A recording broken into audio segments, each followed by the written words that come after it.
The city of Velthara was perfect. At least, that is what the Gentari believed. It stretched across the warm middle belt of a planet called Kepler 442b, far from Earth, far from the sun that humans called home. The buildings rose like silver teeth toward a sky that never changed color. The streets ran in perfect straight lines. The air stayed at exactly the same temperature every single day, every single night for 300 years. The Gentari were proud of their city. They were tall beings with silver blue skin and 6 eyes that could see in many directions at once.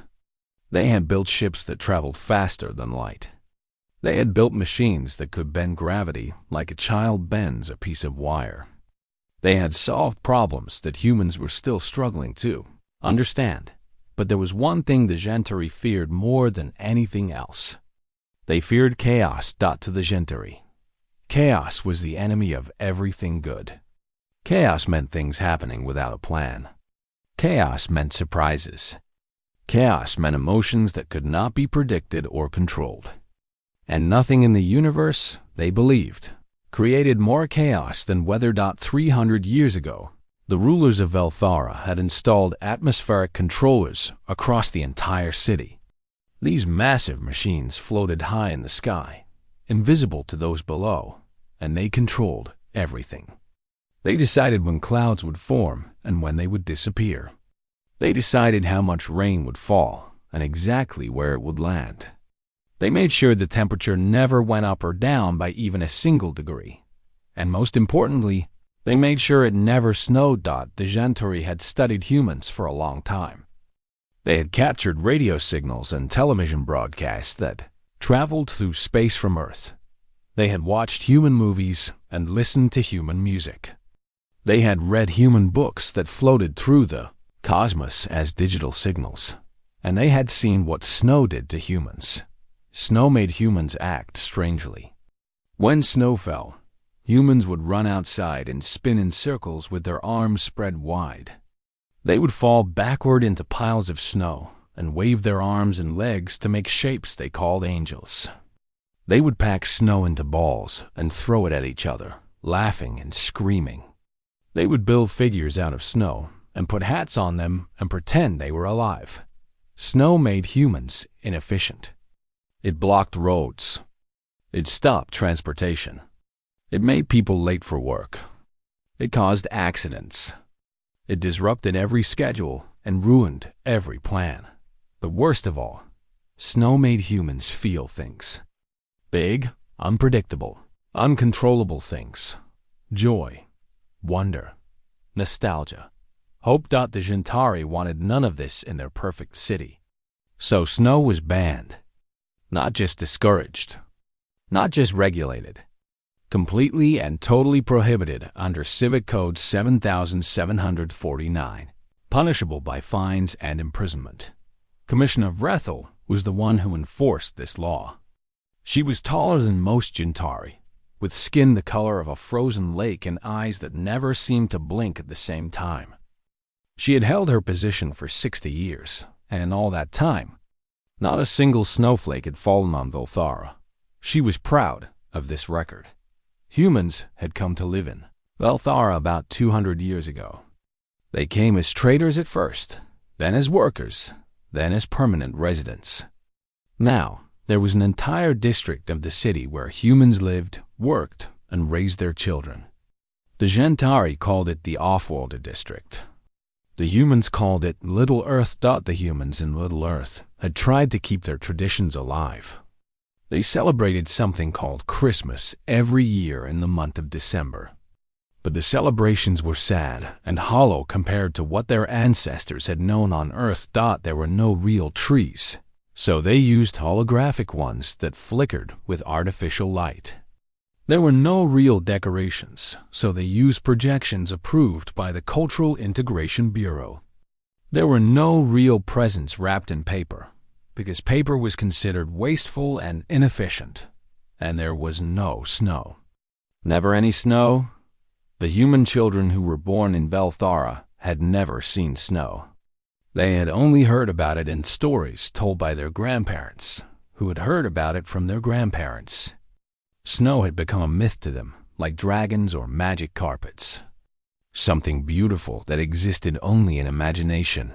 Every December, the children would look up at the perfectly clear, perfectly controlled sky and wonder what it would feel like to have cold white flakes land on their faces. They would wonder what it would be like to catch snowflakes on their tongues. They would wonder if snow tasted like anything at all. Commissioner Reth Al did not understand this longing. To her, it seemed foolish and wasteful. Why would anyone want frozen water to fall from the sky? Why would anyone want to be cold and wet and uncomfortable? Why would anyone choose chaos over order?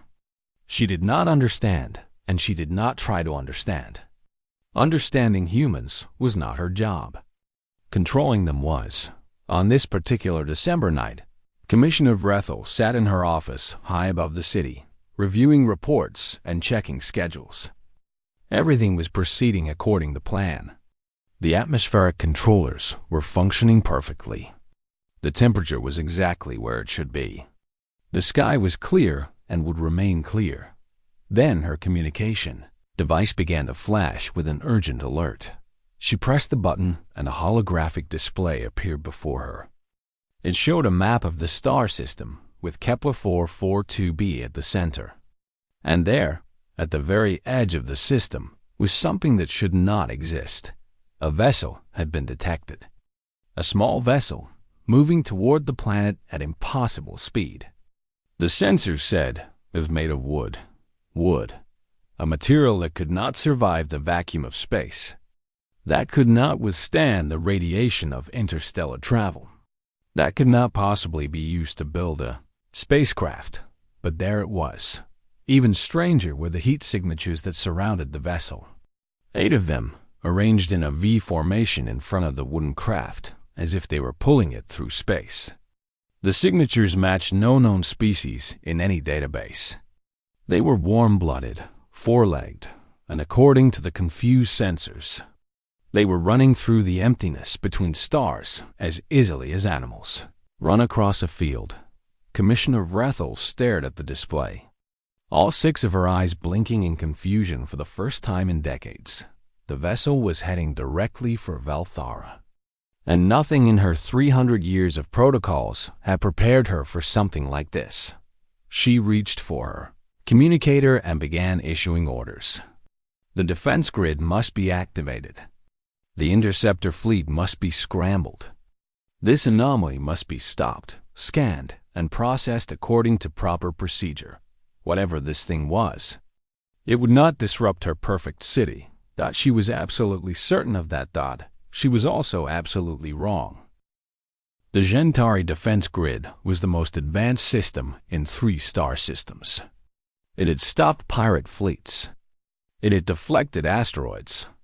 It had captured ships from civilizations that thought themselves unbeatable. In 200 years of operation, nothing had ever passed through without permission. Tonight, it would fail completely. Commissioner Vrethel stood in the central command room, surrounded by floating screens and flashing lights. 50 Gentari officers worked at their stations, their many eyes fixed on displays showing the approaching vessel. The interceptor fleet, 30 of the fastest ships ever built, raced toward the anomaly at maximum speed. The wooden craft did not slow down. It did not change course. It simply kept coming, pulled by those 8 impossible creatures through the black emptiness of space. The first interceptor reached firing range. Its pilot, a veteran of dozens of engagements, locked weapons on the target and pressed the firing control. Nothing happened. The weapon system showed green. Power levels were full. The target was locked. But the weapons simply would not fire. The pilot tried again and again, growing more frustrated with each attempt. It was as if the ship had decided on its own that it did not want to shoot at this particular target. Commissioner Vrethel watched the reports come in with growing disbelief. Ship after ship reported the same problem. Weapons locked but would not fire. Tractor beams activated but could not grab hold of anything. Scanner systems went haywire, reporting that the vessel was simultaneously in a dozen different locations at once. One young officer turned to face the commissioner, her face pale with confusion. "The targeting computer says the vessel exists in all possible positions at the same time," she reported. "It is everywhere and nowhere. Our systems cannot decide which version is real." "That is impossible," Vrethel replied. "Yes, Commissioner. It is impossible. But it is also happening." The wooden craft passed through the interceptor fleet like a ghost passing through walls. The Gentari ships tried to follow, but somehow the craft was always just ahead of them, always just out of reach. It moved in ways that physics did not allow, turning corners that did not exist, accelerating without any visible source of thrust.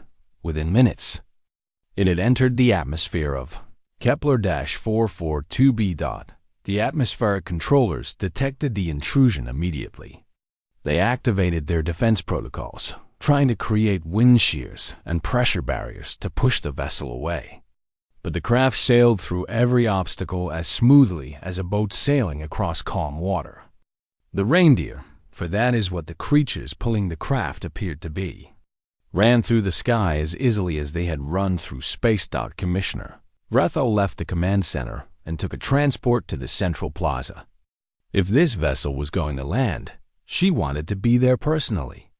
She wanted to see for herself what kind of craft could defeat every defense system her civilization had ever built.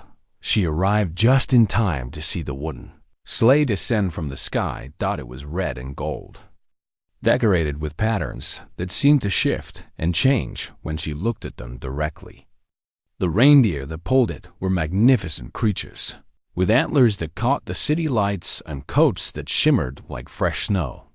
They landed on the white tiles at the plaza without making a sound, their hooves touching down as gently as leaves falling from a tree.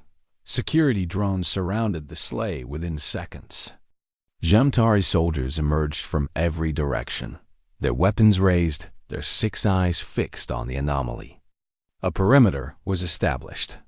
Scanners swept the area. Every protocol was followed perfectly. Then the driver of the sleigh stood up, and everything changed. He was a human, or at least he appeared to be human. But he was larger than any human Vrethel had ever seen, broad and round with a belly that shook when he moved.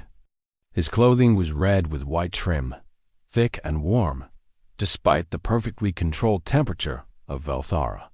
His boots were black and shiny. His belt had a golden buckle that gleamed in the plaza lights, but it was his face that stopped everyone cold. His cheeks were red like apples.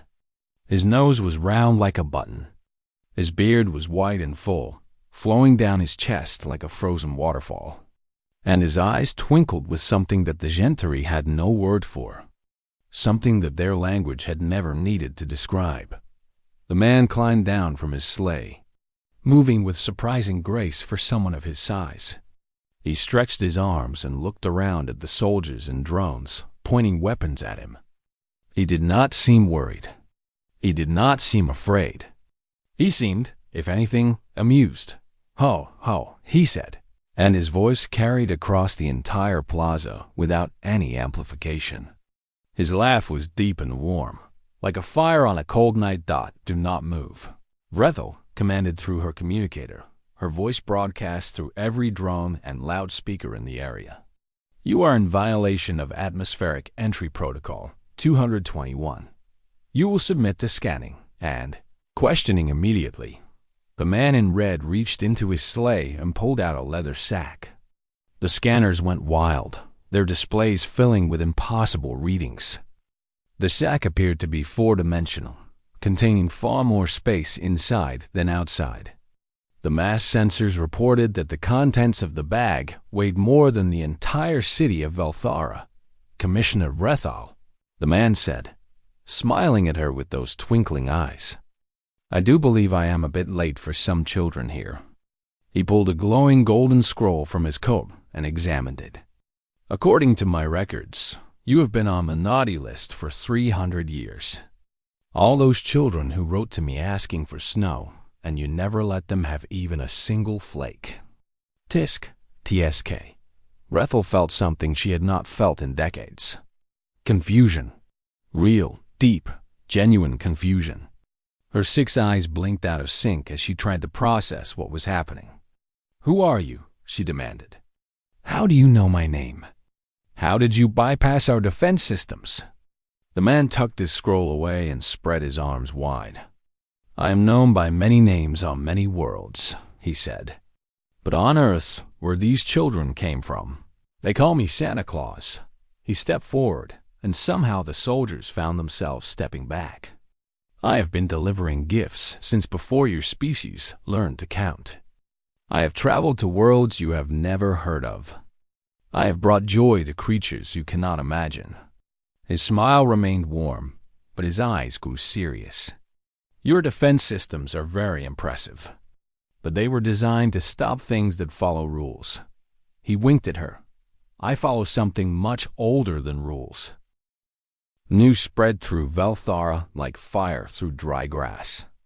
The official communication channels tried to suppress it, but they were too slow. Messages flew from device to device, from building to building, from district to district.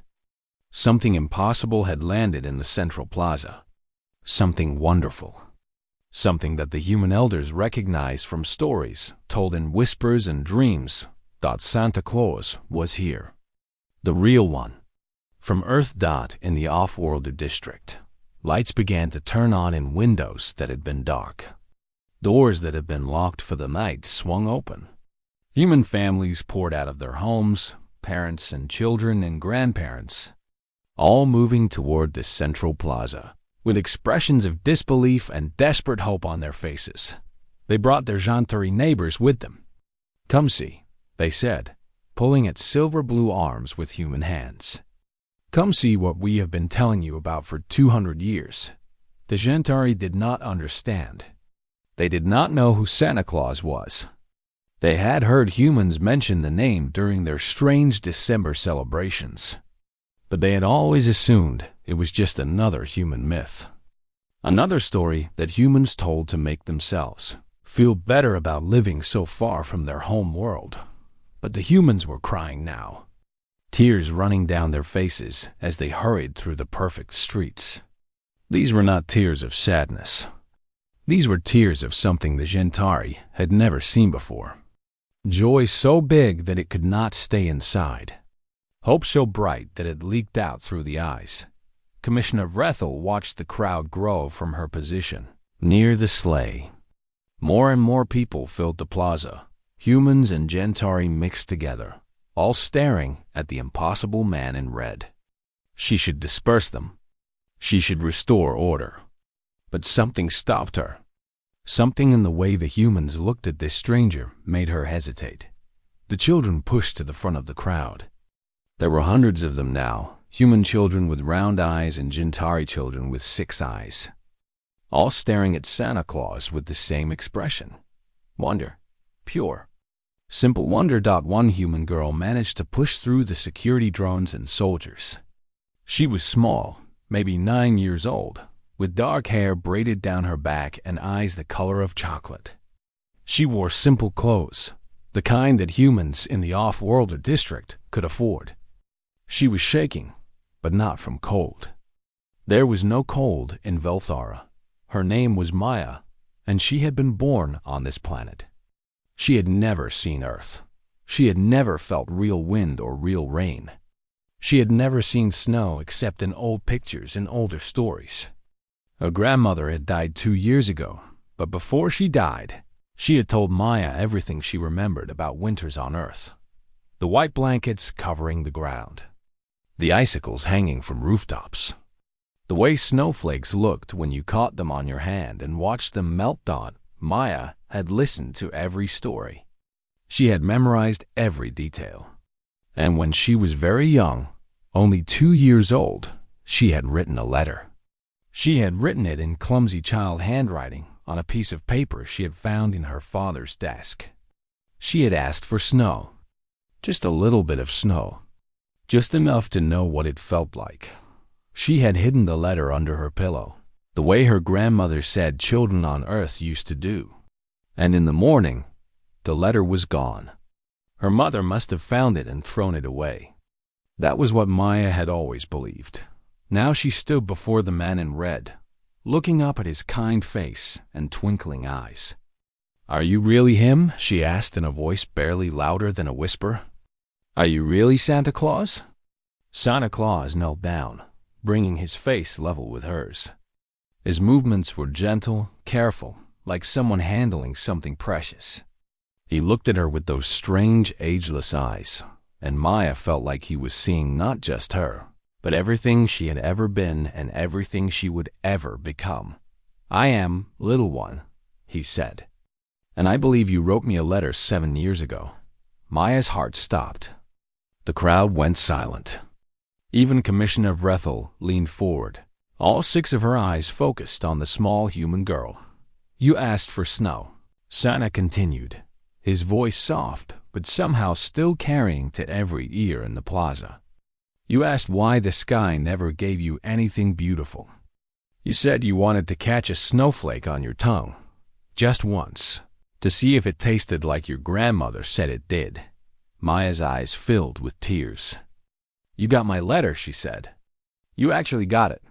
"I get every letter," Santa said. He reached out and gently wiped a tear from her cheek. "Even the ones that get thrown away. Even the ones that never get written down but live only in hearts. I hear them all." Commissioner Vrethel stepped forward. Her voice was sharp, but there was something uncertain in it now. "This is unauthorized emotional manipulation," she declared. "This gathering is in violation of Public Assembly Code 445. Whatever atmospheric manipulation you are planning is prohibited under Civic Code 7749. Santa stood up slowly, still holding Maya's small hand in his large one. "Commissioner," he said, and his voice was no longer just warm. There was something ancient in it now, something powerful. "I have visited 10,000 worlds. I have brought joy to species you have never heard of.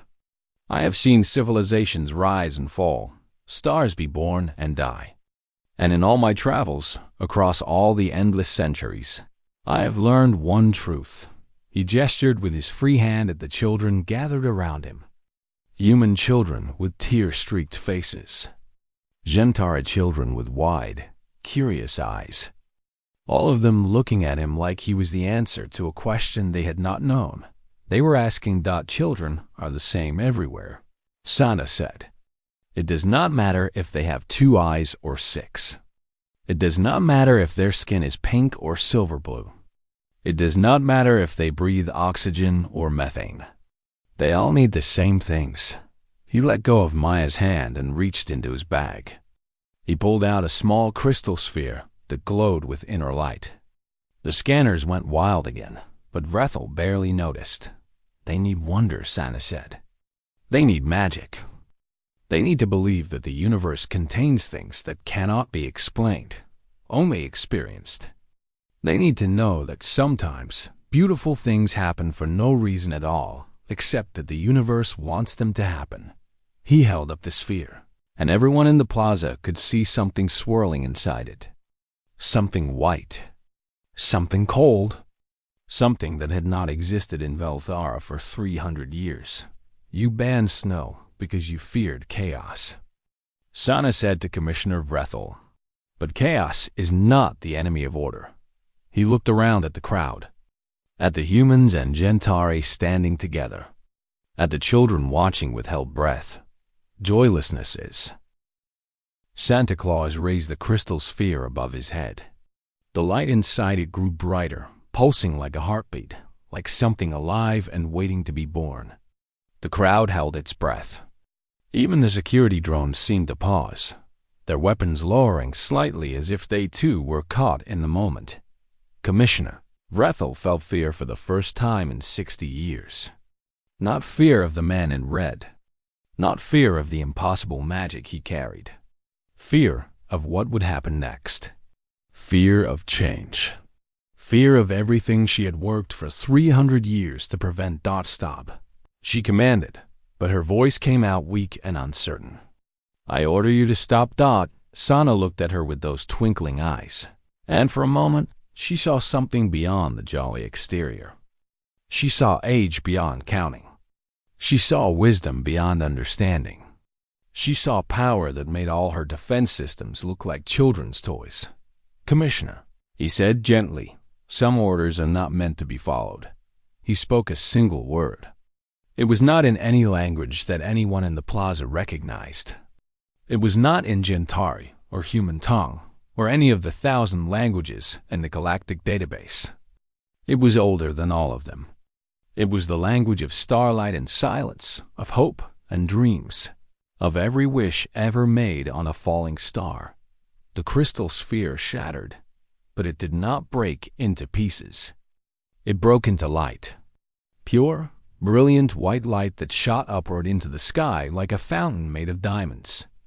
The light spread across the atmosphere of Velthara, touching the invisible atmospheric controllers that had regulated the weather for 3 centuries. Alarms went off all over the city. In control rooms across Velthara, technicians stared at their screens in disbelief. The atmospheric controllers were failing. Not breaking, not malfunctioning, but simply switching off, one by one, as if someone had finally given them permission to rest. Commissioner Vrethile received dozens of urgent messages in the span of seconds.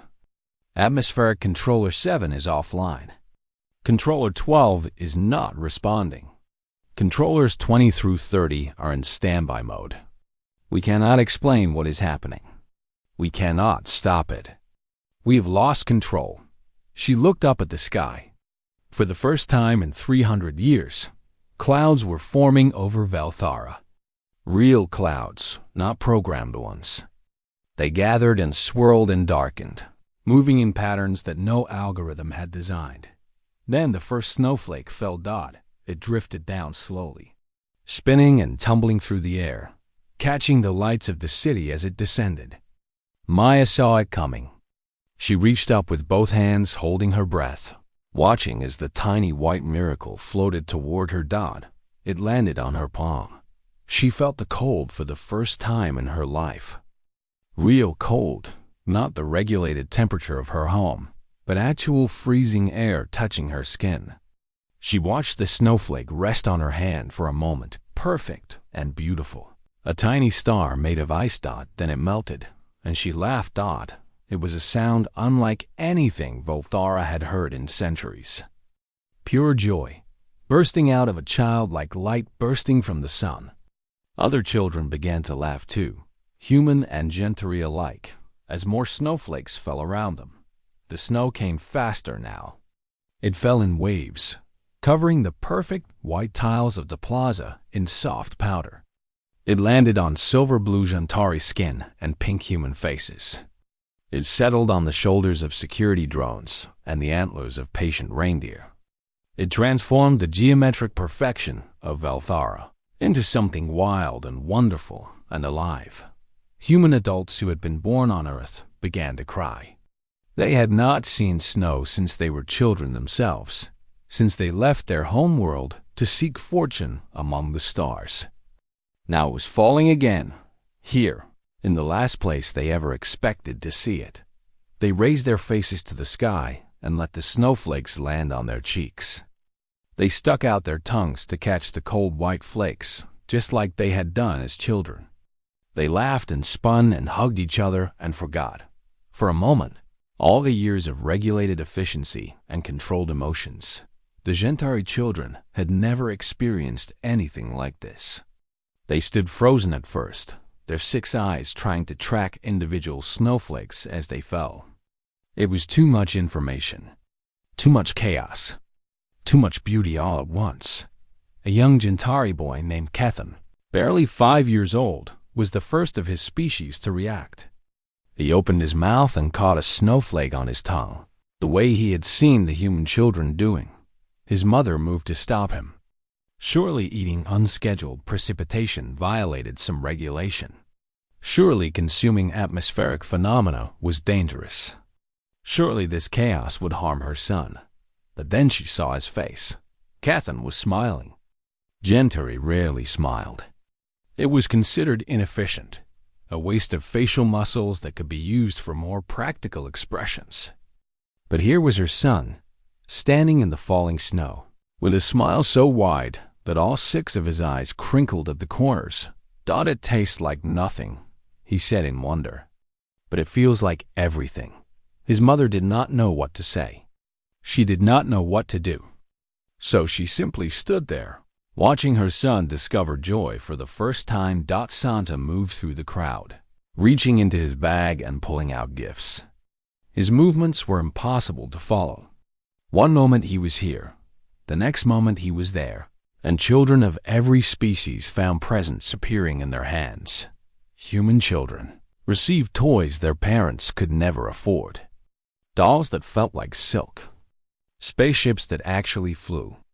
Books that told stories in every language at once. Each gift was exactly what the child had wanted, even if they had never told anyone what that was. Gentari children received something different. They received moments. Small wrapped packages that, when opened, contained experiences instead of objects.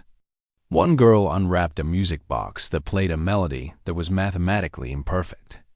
The notes did not follow any logical pattern. The rhythm changed without warning. It was completely wrong by Gentari standards. It was also the most beautiful thing she had ever heard. Commissioner Vrethel stood alone in the falling snow. Her uniform was covered in white. Her silver-blue skin was wet with melted flakes. All 6 of her eyes were leaking fluid, an involuntary response that she could not control and could not explain. She watched her perfect city transform before her. She watched chaos descend from the sky and cover everything she had worked to protect. She watched schedules and protocols and regulations disappear under a blanket of white. And somewhere deep inside her, in a place she had not visited in 300 years, something began to thaw. The snow fell all through the night. By morning, 18 inches covered every surface in Valthara. The perfect streets were buried. The geometric buildings wore caps of white. The central plaza where Sana had landed was now a field of untouched powder, marked only by the tracks of children who had played there until exhaustion forced them home. Commissioner Vrethel had not slept. She had stood at her office window, watching the impossible weather transform her city. Her reports told her that traffic was at a standstill. Schedules were ruined. The atmospheric controllers would need weeks of recalibration before they could function again. By every measure she knew, the night had been a disaster. But her reports also told her something else. Something that did not fit into her usual categories. 0 accidents had been reported. 0 injuries. 0 emergencies. Instead, her officers reported strange activities throughout the city. Humans and Gentari working together to clear pathways. Neighbors who had never spoken sharing warm drinks and blankets. Children of different species building things out of snow. Ridiculous lumpy figures with rocks for eyes and sticks for arms. When morning came, work crews were dispatched to clear the streets. This was standard procedure. This was how order would be restored. But the work crews found something unexpected waiting for them. Human volunteers had already begun clearing paths. Not because anyone had ordered them to. Not because it was their job. Simply because it needed to be done, and they knew how to do it. They had grown up with stories of snow. They had learned from their grandparents how to build walls of snow to block the wind. They knew which kind of shovel worked best and how to pile snow without it falling over. They taught the Gentari crews. They worked alongside them, human and alien together, transforming chaos into cooperation. The productivity reports from that morning were higher than any predictions. The work was done faster and better than the algorithms had calculated. Commissioner Vrethel read these reports 3 times. They did not make sense. How could efficiency improve when everything was out of order? How could productivity increase when schedules had been thrown away? She looked out her window again. In the plaza below, she could see Maya building a snowman with the young Gentari boy, Kethan. Neither of them spoke the other's language well, but they did not need words. They patted snow together and stuck twigs in the sides for arms and found pebbles for buttons.